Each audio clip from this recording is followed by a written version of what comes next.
Shri Ram college of commerce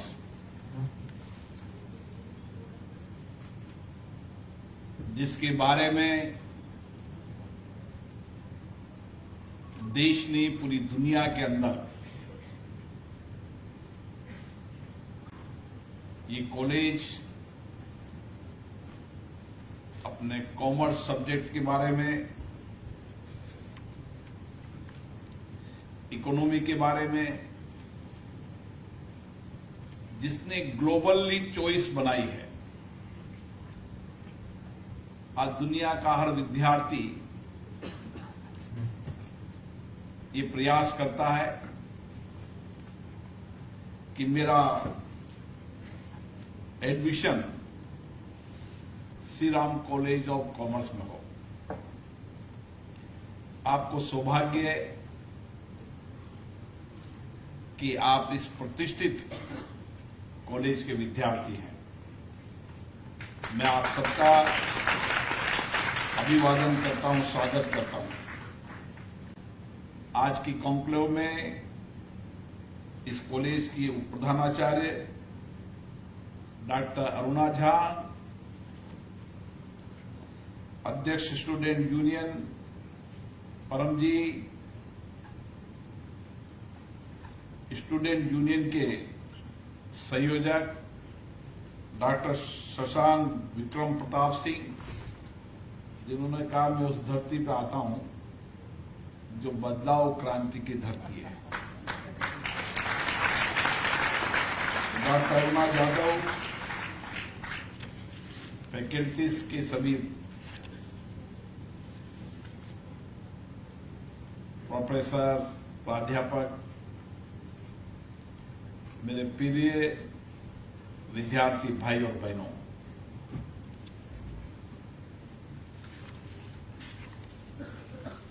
इस college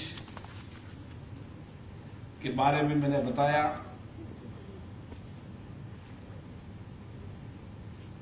कि इस कॉलेज ने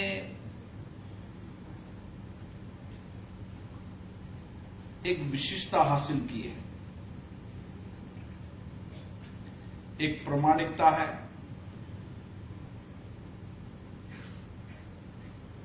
और उसके साथ यहां पढ़ने वाले विद्यार्थियों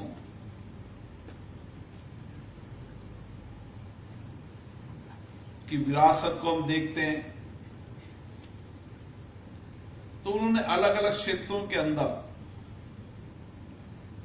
देश और दुनिया में नेतृत्व किया है। और इसीलिए इस कॉलेज में पढ़ने वाला विद्यार्थी जब एडमिशन होता है तो उसकी महत्वाकांक्षा भी ऐसी होती है,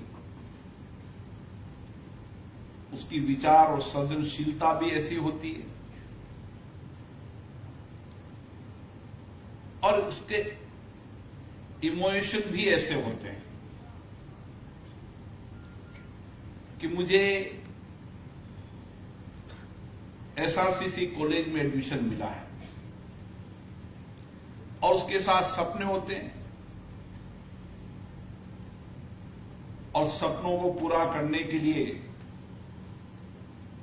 आत्मविश्वास और जुनून भी होता है। विद्यार्थी जीवन एक ऐसा जीवन है जो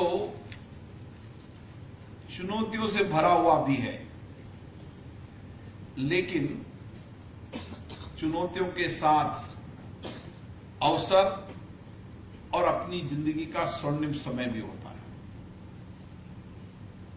चुनौतियां इसलिए होती है कि मुझे कुछ बनना है, कैरियर ओरिएंटेड विद्यार्थी होता है। अवसर इसलिए होते हैं कि यहां पर पढ़ने के बाद मैं अलग अलग क्षेत्रों के अंदर जहां भी जाऊंगा मुझे पर्याप्त अवसर मिलेंगे। और स्वर्णिम समय इसलिए है कि जिंदगी में इससे अच्छा समय भी आपके लिए कुछ नहीं हो सकता। यही आपकी जिंदगी का सबसे स्वर्णिम और अच्छा समय है जिस समय को आप अपनी जीवन की दिशा तय कर सकते हैं। मैं ऐसे, मेरी कहानी और जर्नी भी ऐसी है। मैं विद्यार्थी जीवन से ही जब स्कूल में पढ़ता था, जब भी मुझे राजनीतिक और सामाजिक जीवन का शौक था। मैं जब 8th क्लास में था, कॉलेज स्कूल का अध्यक्ष था। फिर जब मैंने साइंस मैथमेटिक्स ली, तो उस समय माहौल ऐसा था, मैंने साइंस मैथमेटिक्स ले ली सब्जेक्ट में, लेकिन मेरी दिशा तो कुछ और थी, मेरे लक्ष्य भी कुछ और थे। तो उस कोटा के अंदर जब साइंस के बाद मुझे कॉलेज में जाना था, तो एक सवाल तो मुझे पढ़कर कुछ कैरियर बनाने का था। कोई उस समय इंजीनियरिंग में बड़ा एडमिशन टफ होता था, कोई इंजीनियरिंग में एडमिशन, आज की समय और उस समय में परिवर्तन, इंजीनियरिंग एडमिशन होना बहुत बड़ा, इंजीनियर बनना बहुत बड़ी बात हुआ करती थी, डॉक्टर बनना बहुत बड़ी बात हुआ करती थी। मोहल्ले में, गली में, शहर में, घर में, परिवार में भी एक डॉक्टर होता तो उसकी बड़ी प्रतिष्ठा हुआ करती थी, और इंजीनियर की तो बहुत प्रतिष्ठा होती थी। और मेरी तो दिशा और थी, मैंने अपनी दिशा तय कर रखी थी, मुझे सामाजिक राजनीतिक जीवन में जाना चाहिए। तो वहां 2 कॉलेज थे। एक कॉलेज था कॉमर्स कॉलेज, जिसमें कॉमर्स के विषय होते थे, और एक में साइंस से लेकर तमाम, आर्ट्स से लेकर लोग, तमाम कॉलेज। दोनों कॉलेजों के विद्यार्थियों की संख्या में 5-6 गुने का अंतर होता था। मैंने देखा कि जो बड़ा कॉलेज था, उस बड़े कॉलेज में बड़े लीडर हुआ करते थे। तो मैंने कहा, अगर मैंने इस कॉलेज में एडमिशन लिया तो इतने स्थापित लीडर है, मैं कभी कॉलेज के छात्र संघ का अध्यक्ष का चुनाव लड़ते लड़ते मुझे 5-6 साल लग जाएंगे। कॉमर्स में कम संख्या थी, तो मैंने कहा यहां मैं 1-2 साल में चुनाव लड़ सकता हूं। मैंने मेरा सब्जेक्ट चेंज किया। कोई मुझे करियर बनाने का, कोई पढ़ने का शौक तो था नहीं, मैं तो इतना ही पढ़ना था कि पास हो जाए। तो मैं पहले कॉलेज में एडमिशन लिया फर्स्ट ईयर में, तो मैं सेक्रेटरी जनरल बना। मुझे तो चुनाव लड़ना था, सेकंड ईयर में चुनाव लड़ लिया। सेकंड ईयर में चुनाव लड़ा तो मैं एक वोट से चुनाव हार गया। उसके बाद क्योंकि एक समाज में रहता है कितना पढ़ा, कितना व्यक्ति पढ़ा, तो मैंने एमकॉम तक उस कॉलेज में पढ़ाई की, लेकिन पढ़ाई इतनी करी जितनी 1-2 दिन पढ़ने के पहले की जाती थी। ऐसे ही जीवन के अंदर आपका लक्ष्य भी तय होना चाहिए, आपकी दिशा, दृष्टिकोण तय होना चाहिए। आपके जीवन का अगर दिशा ठीक रही, किस कैरियर में जाना है, किस दिशा में जाना है, क्योंकि कॉमर्स के विद्यार्थी सामान्य रूप से जाना माना जाता था कि फाइनेंशियल मैनेजमेंट में, कई सीओ में, कई चार्टर्ड अकाउंटेंट। मेरी एक बेटी भी चार्टर्ड अकाउंटेंट है, दूसरी बेटी ने यूपीएससी क्लियर किया, मेरी पत्नी डॉक्टर है।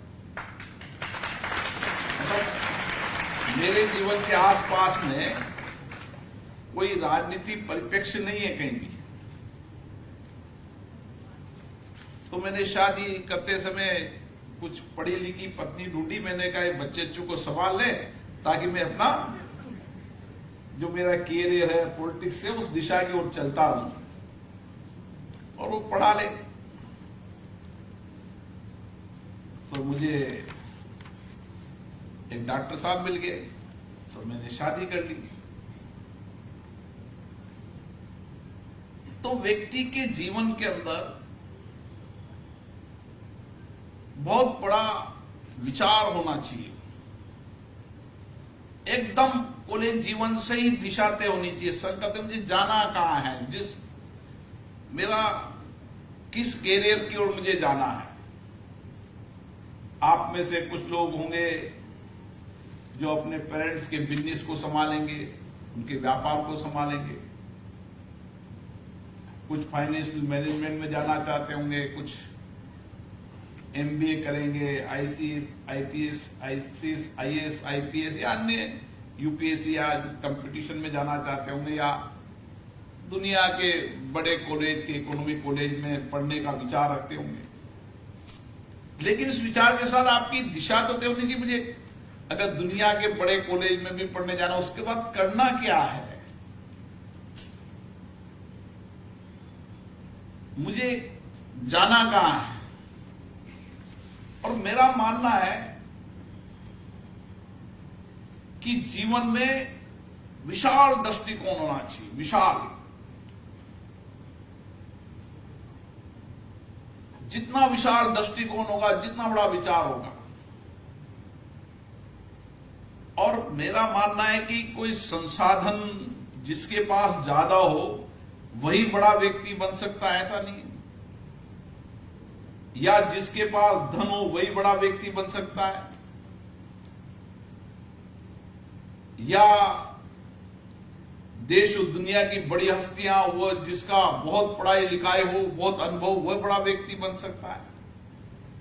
हर व्यक्ति के जीवन में चुनौतियां रही, लेकिन जिन्होंने चुनौतियों को आपदा के अवसर में बदलकर धैर्य से काम लिया, वो आगे बढ़ता चला गया। एक व्यक्ति लालटेन में पढ़कर भी देश का बड़ा व्यक्ति बन सकता है, तो एक व्यक्ति महलों में रहकर भी बड़ा व्यक्ति नहीं बन सकता। और इसलिए जिसमें बहुत आत्मविश्वास होता है,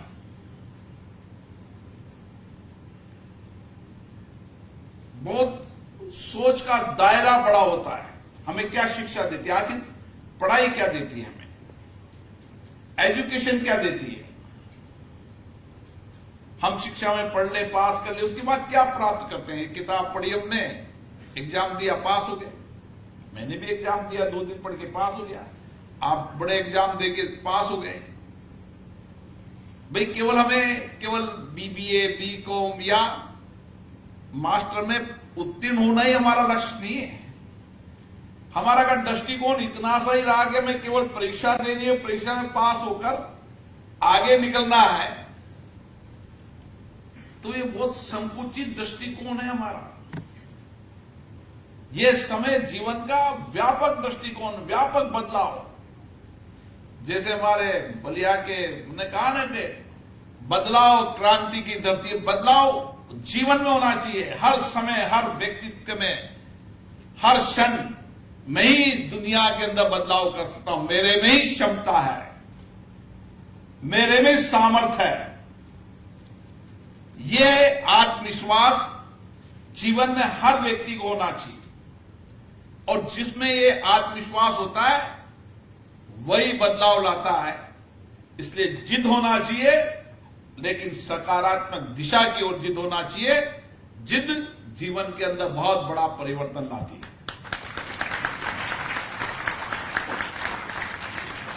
और इसीलिए ये शिक्षा हमारे व्यक्तित्व का निर्माण करती है। वो व्यक्तित्व वो होता है। अभी श्री श्री रविशंकर जी संसद के अंदर आए थे, तो मैंने ऐसे पूछा कि क्या व्यक्ति के जीवन में होना चाहिए, क्योंकि आध्यात्मिक ज्ञान भी व्यक्ति को आंतरिक नई ऊर्जा देता है। और इसलिए मेरा मानना है कि इस समय हमें हर विषय की दक्षता हासिल करना चाहिए। हमारा बहुआयामी व्यक्तित्व का विशाल कोई ऐसा विषय नहीं जिस विषय में हमारी विशालता नहीं हो, हमारा दृष्टिकोण व्यापक नहीं हो। एक जीवन के अंदर जो कुछ भी जीवन की दिनचर्या की आवश्यकताएं समाज जीवन के अंदर है, वह हमारी व्यवहारिक जीवन में होना चाहिए। शिक्षा, ज्ञान, जानकारियां, ये सब इसी बहुआयामी प्रतिभाओं को निखारती है। अब समय बदलाव है। कोई समय था कि हम देश के दृष्टिकोण को देखने के लिए संसाधन नहीं थे। आजकल टेक्नोलॉजी के अंदर दुनिया को हम देख सकते हैं। दुनिया में बदलती दुनिया को हम देखते हैं। बदलती दुनिया के अनुसार बदलाव भी हमने आया है। आप देखिए अभी 10-20 साल में बदलाव धीरे धीरे कितना बड़ा बदलाव हो रहा है कि गांव, अभी 1-2 साल का बच्चा पैदा होता है ना, उसकी मां उसको 2.5 साल में तो बच्चे को स्कूल भेजने लग जाती है। 2.5 साल में हम जब थे, हमें 6-7 साल के अंदर स्कूल भेजा था। वो 3 साल का बच्चा और 4 साल आते हुए टेक्नोलॉजी के अंदर मास्टर हो जाता है। लेकिन टेक्नोलॉजी के अंदर भी हमारा दिमाग, मस्तिष्क खुलता है, लेकिन उसके साथ साथ हमें समाज जीवन के अंदर जो चुनौतियां, आपदा, संकट है, उसके लड़ने के लिए भी सामर्थ्य भी आना चाहिए। ये भी जीवन के दृष्टिकोण के लिए आवश्यक है। और आज जब दुनिया में बदलाव हो रहा है, हम भी बदलाव की तरफ तेजी से बढ़ रहे हैं। और हमारे बदलाव लाने में अगर सबसे बड़ी भूमिका है तो हमारे देश के नौजवानों की है, आपकी है। हम जब विकसित भारत के भविष्य की कल्पना करते हैं, उसके सपने देखते हैं, उसको प्राप्त करने के लिए संकल्प की सिद्धि की ओर बढ़ते हैं, तो उसमें सबसे बड़ी ताकत किसकी है? सबसे बड़ी ताकत भारत के नौजवानों की है। और इसलिए भारत के नौजवान के अंदर एक समय था कि हमारी आधी आबादी कार्य कुशलता में थी। ऐसे हमारी आजादी की लड़ाई सबसे पहले 1857 में रानी झांसी जी ने लड़ी। लेकिन उस समय के बीच के अंतराल के अंदर भी समाज जीवन, हमारा सामाजिक जीवन ऐसा होता था कि स्कूल के अंदर, आप जब गांव के अंदर जाओगे, गांव में देखोगे तो 8 तक स्कूल है, तो 8 के बाद फिर परिवार वाले भेजते नहीं है। यह स्कूल बहुत दूर हुआ करता था। फिर कॉलेज तक नहीं भेजते थे, कॉलेज बहुत दूर हुआ करता था। फिर शहरों में भेज देते तो डरते थे। आज क्या बदलाव देखा है? और 10 साल बाद आप बदलाव देखना। हमारी जो आधी आबादी हमारी वर्किंग नहीं थी, जो भारत के अंदर केवल पारिवारिक जीवन के विकास के लिए और उसको संस्कार देने का काम कर रही थी, आज हमारी आधी आबादी भी जिस तेजी से हमारी विशेष रूप से छात्राओं की बौद्धिक क्षमता, विचारशीलता, सृजनशीलता, इनोवेशन, इमोशन, वो जिस दृष्टिकोण से तेजी से बदलाव हो रहा है। और एक समय आएगा जब 10 साल बाद आज भी हम हर क्षेत्र के अंदर, विज्ञान, टेक्नोलॉजी से सामाजिक हर क्षेत्र के अंदर हमारी महिलाएं नेतृत्व कर रही है। एक समय आएगा जब पुरुषों से ज्यादा महिलाएं नेतृत्व करेगी, तो एक बड़ा आबादी का बड़ा हिस्सा हमारी मैन फोर्स होगी, हमारी ताकत होगी। और इस ताकत को कुशलता के साथ, कौशल कुशलता के साथ, उस तरीके की तैयारी हमारी चल रही है एक समय था कि हमारे आईआईटी केवल कैंपस, कुछ कैंपस ही इनोवेशन रिसर्च के सेंटर हुआ करते थे। हमसे दुनिया के और देश क्यों तेजी से बढ़े? हम 1947 में आजाद हुए। उस समय हमारे सामने बहुत सारी चुनौतियां थी, हर क्षेत्र में चुनौतियां थी, लेकिन फिर भी हमारे नेताओं ने चुनौतियों, आपदा, संकटों से लड़ते हुए आज भारत को इस मुकाम पे खड़ा किया है कि दुनिया भारत की ओर देख रही है। दुनिया को लगता है कि भारत ही एक अवसर की धरती है। और ऐसा मैं इसलिए नहीं बोल रहा हूं, मैं भी दुनिया के जितने भी डेमोक्रेटिक देश है, हमारे समकक्षों से हमारा मिलना होता है, और हमारे समकक्षों का मानना है कि अब बदलाव का नेतृत्व भारत करेगा। बदलाव का नेतृत्व करने की क्षमता भारत के नेतृत्व में है। यह दृष्टिकोण भारत के प्रधानमंत्री और भारत के नेतृत्व के प्रति दुनिया के संसदों का है, दुनिया के संसदों का स्पीकरों का है। और उसमें बड़ी ताकत हमारे नौजवान हैं। इसलिए आपसे देश की अपेक्षाएं बहुत है। आप पर विश्वास है, भरोसा है, आपके सामर्थ्य पर, आपके चिंतन पर, आपके विचार पर। और इसीलिए हमें जो पीढ़ी तैयार करनी है, जो आपकी विरासत यहां से गई, अब आपके बाद नई विरासत आएगी। इस विरासत में जो आपसे पढ़ने वाले लोग जब अलग अलग देश और दुनिया में नेतृत्व अलग अलग क्षेत्र में करेंगे, तो आने वाली पीढ़ी को आप इस विरासत से नई प्रेरणा मिलेगी कि मुझे भी देश और दुनिया का बड़ा व्यक्ति बनना चाहिए, हर क्षेत्र में बढ़ना चाहिए। और इसीलिए मेरा मानना है कि आज बदलती परिप्रेक्ष्य के अंदर आपकी जीवन यात्रा में बहुत सारे प्रतिस्पर्धी जीवन यात्रा है, और उस समय आपका दृष्टिकोण, आपकी सोच, आपका चिंतन, आपकी सृजनशीलता ये व्यापक हो, इसके साथ हमें विचार करने की आवश्यकता है। और इसीलिए इस देश को आगे बढ़ाने के लिए जो अवसर हैं, अभी मैं आ रहा था तो पार्लियामेंट में चर्चा चल रही थी, कुछ लोग आगे थे। अब चर्चा चल रही थी कि दुनिया के और देश में हमसे उस समय क्यों आगे बढ़ गए, और आज हम दुनिया के अंदर कह रहे हैं कि कंपटीशन में भी और नेतृत्व कर रहे हैं। ये दृष्टिकोण कहां से आया? ये दृष्टिकोण ही आया शिक्षा से, इनोवेशन से, रिसर्च से।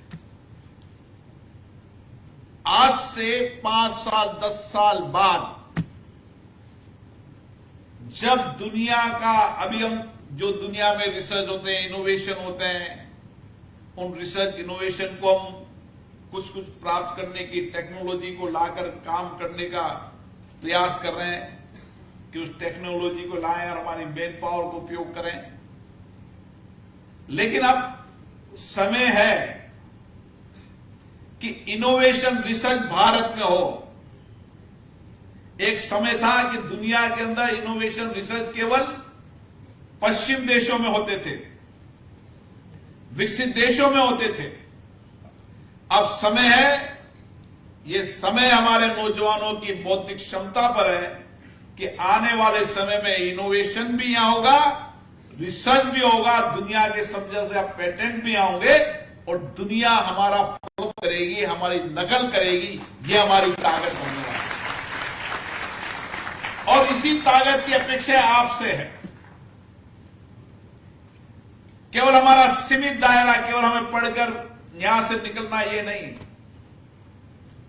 जो दुनिया में नया हो रहा है, जिस सब्जेक्ट में हूं, जिस दिशा के अंदर, दुनिया के अंदर, उस सब्जेक्ट में मेरी मास्टरी होगी, मेरा ही इनोवेशन होगा, मेरा ही नया पेपर होगा।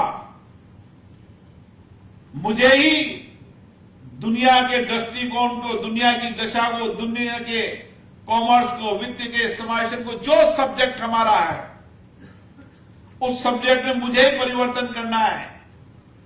और मैं इस कॉलेज का वह बौद्धिक क्षमता का सबसे सामर्थ्यवान विद्यार्थी हूं, जब भी तो आपको एडमिशन मिला है। तो आपसे बड़ा सामर्थ्य कौन हो सकता है? आपसे बड़ी बौद्धिक उद्यमशीलता, विचारशीलता, चिंतनशीलता किसमें हो सकती है? और इसी दृष्टिकोण से मैं काम करने की आवश्यकता है।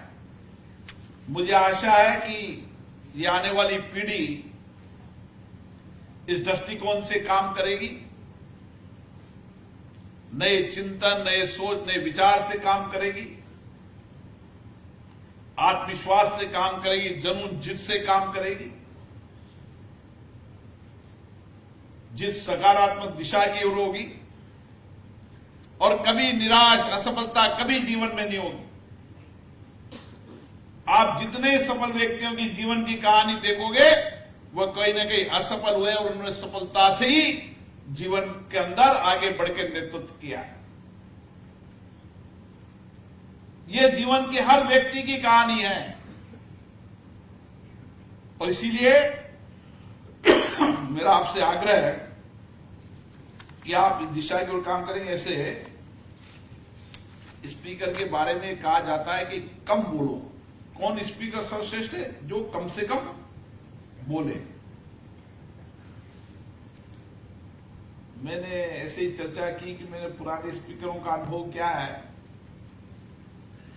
तो कहा कि स्पीकर को ऊपर बैठकर कभी ज्ञान नहीं देना चाहिए, उसको ज्ञान सुनते रहना चाहिए। इसलिए मैं भी आपसे अपेक्षा करता हूं कि आपके ज्ञान, आपके अनुभव, आपकी सृजनशीलता, आपकी उद्यमशीलता, आपके विचार, आपके चिंतन को समय समय पर डिस्कस, चर्चा, संवाद करता रहूं। मैं चाहूंगा कि आप भारत के सबसे बड़े लोकतंत्र के मंदिर संसद में आए और दुनिया का ऐसे बड़ा लोकतंत्र नहीं, हमने इस संसदीय लोकतंत्र से ही देश में प्रगति की है। और आप देखिए, दुनिया का वही देश आगे बढ़ा है जिसमें लोकतंत्र है।